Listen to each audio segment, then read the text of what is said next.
Valida, Valida, Valida, Valida, Valida, Valida, Valida, Valida, Ferias, Shalamas, Caprecandune, Cofredis, and Sacoparada. Nobody enters the frequencies, the electricity of Zion, and be discerned. Your increase in the spirit decreases your carnality.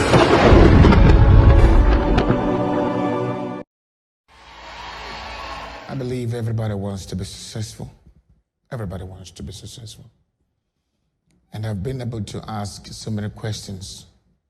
And over the years, I have always wanted to know what is success.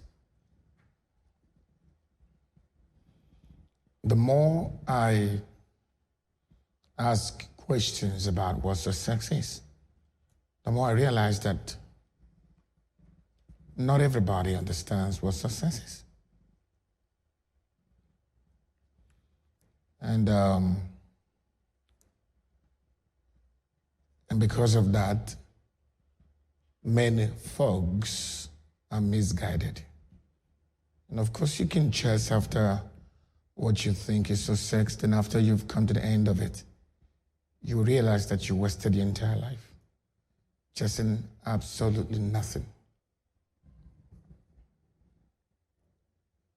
Of course, God wants us to be successful in every dream that we've dreamt of, or when we come up with ideas and concepts to fulfill. That's okay. And in fact, let me tell you a story. I would like to begin tonight with a story. I intentionally decided to drive towards Century City today. My intentions were just to meet one or two persons and ask a very sincere question, to get to know something about how an average person thinks. There's this young lady, not necessarily lady, young, I think she should be around late 30s or probably early 40s. I happen to want to prize a commodity or one of their products. Then I threw a question to her. I said, if someone gives you 4 million rand, 4 million rands today, what would you do with it? To my unbelievable surprise, here was her answer. I will change my wardrobe. I'm not kidding. So he said to me that I will change my wardrobe. In fact, I will buy all kinds of clothes. I said, is there anything else again that you might want to do with 4 million rands? She said, I'm going to get myself a sport car. These were her two major needs. And I paused for a while. I wasn't sure if I should be crying or I was emotionally, I would say, when a balloon diffuses, like I shrank for a moment. And I said, this is probably a mom to children, a daughter of someone. And the question would be, what kind of children would that woman raise? Now, you see that failure can be transitional.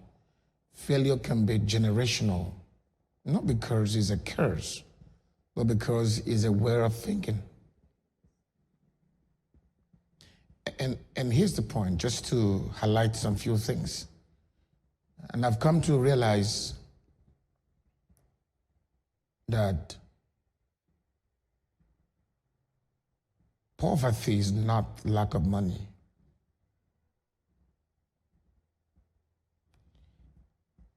Poverty is not that you don't have money. Poverty is not knowing what to do with money. That's poverty. Not having understanding of what money is.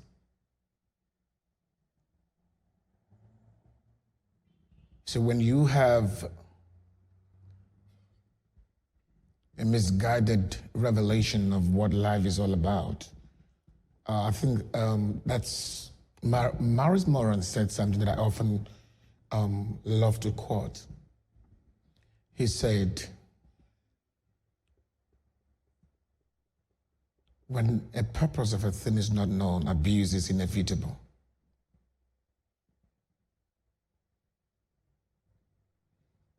Imagine you give somebody 4 million rands.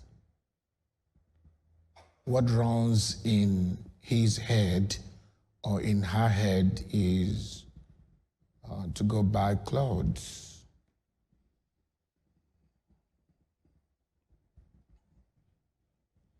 That, for me, is poverty. Now, you agree with me that poverty is not necessarily lack of money. A poor mind reflects an institution of poverty. So, you see, the poor gets poorer when given the resources to get richer.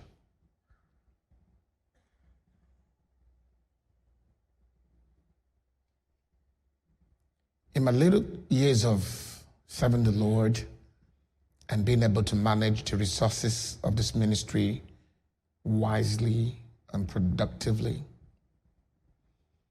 I've come across people and I've seen a lot of things that trust me, every poor person you've ever come across to was never born poor. God is such a mysterious God in his sovereignty. Every human creature that comes into this world has at least 7 distinct opportunities that God sends your way.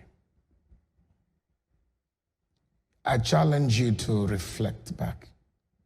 When you were growing up, probably at the age of 10, 15, 20, 30, or 10, 17, 18, God will mysteriously send somebody into your life.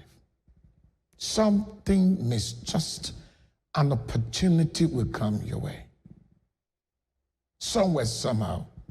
But the problem is that not most of us are trained to discern, optimize, and highlight seasons that God had loaded opportunities that we ought to optimize.